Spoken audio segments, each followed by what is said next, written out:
This is the radio patrolman at the intersection of Main and Houston Street in the Hughes film. He's been a subject of my commentary in past videos. And this is him in the Skaggs photo. No picture shows his face really well. And I at first found him interesting because of the three officers assigned to this position, according to the presidential assignment information from the Dallas police, all three of them were from the Traffic Control Division, whereas this officer, as you can tell by his hat, is from the Radio Patrol Division. The Radio Patrol wears the dark blue hat, and the Traffic Control wears the white hat. So here we have a Radio Patrol officer standing in a position to which only Traffic Control officers had been assigned.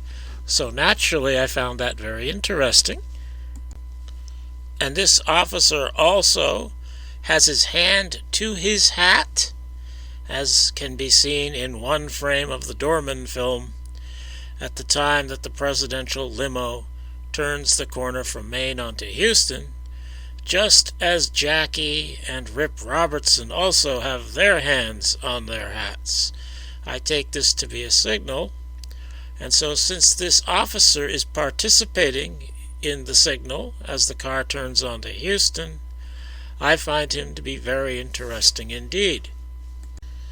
And since my interpretation of the evidence puts R.C. Nelson in Dealey Plaza at the time of the assassination or shortly after the time of the assassination, because I think he took J.D. Tippett's car from Dealey Plaza, and I won't get into explaining all that here, but because I think R.C. Nelson was a conspiracy tool in Dealey Plaza, and because this officer does not, or is not obviously not R.C. Nelson, that is, his appearance is consistent with it being R.C. Nelson, even though the image isn't good enough to be sure, I have come to the conclusion that it probably is R.C. Nelson.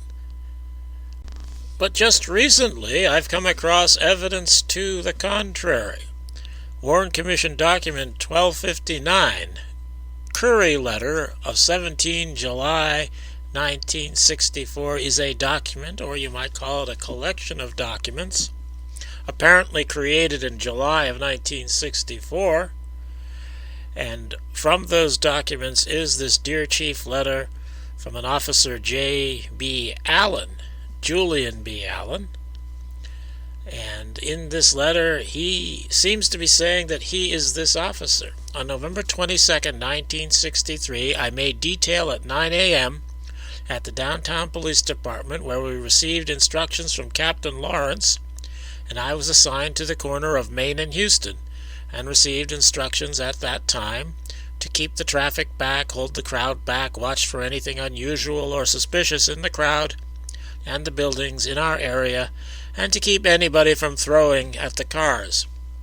I reported to my assignment a few minutes before 10 a.m. At that time, I checked the crowd to see if anybody looked suspicious and looked over the buildings in the surrounding area and did not see anything that looked out of the ordinary. At approximately 12:15 p.m., a white male had an epileptic seizure on the west side in front of the esplanade of the 100 block of North Houston Street. I administered first aid and returned to my assignment at approximately 12:25 p.m. So here is an officer, Officer J.B. Allen, who does not appear on the assignment sheet, who is a radio patrol officer, and who says that he was at this intersection. Also a part of this document is a Dear Chief letter from W.H. Denham, and in this letter he says he talked to Julian B. or J.B. Allen at this intersection prior to the motorcade coming by. So this confirms that J.B. Allen was an officer assigned to this intersection and was actually there. And on the left here is yet another page from that same July 1964 document. And it says that officers from the Dallas Police Department stationed in the vicinity of Houston and Elm Streets at the time of the assassination are as follows.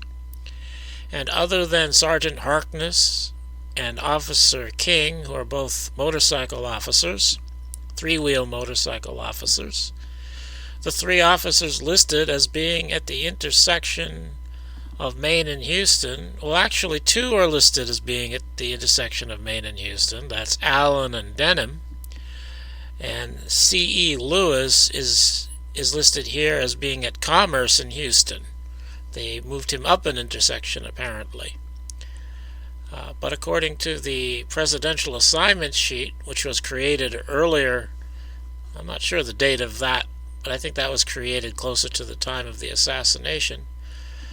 According to them, if you compare the two, there's a missing officer here, B.J. Fox, a traffic division officer. So if it looks like, according to these documents, that J.B. Allen was a replacement for B.J. Fox. And this map comes from another page from this same July 1964 document. And the Dallas Police Department, whoever made it, is actually placing the officers on the map. Number 2 is J.B. Allen, and they've got him in the middle of Houston Street, north of where this officer in question stands. So if that's where he was stationed and that's where he stayed, he couldn't be the same officer. But, he may have moved around.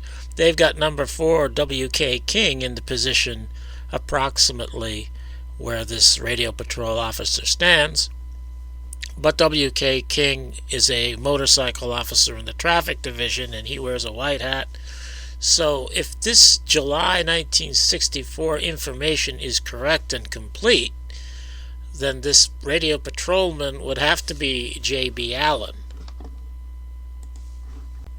So it could be true that R.C. Nelson was not standing here, and that it was J.B. Allen who gave the signal along with Jackie and Rip Robertson, making him a conspiracy tool that I was not aware of before.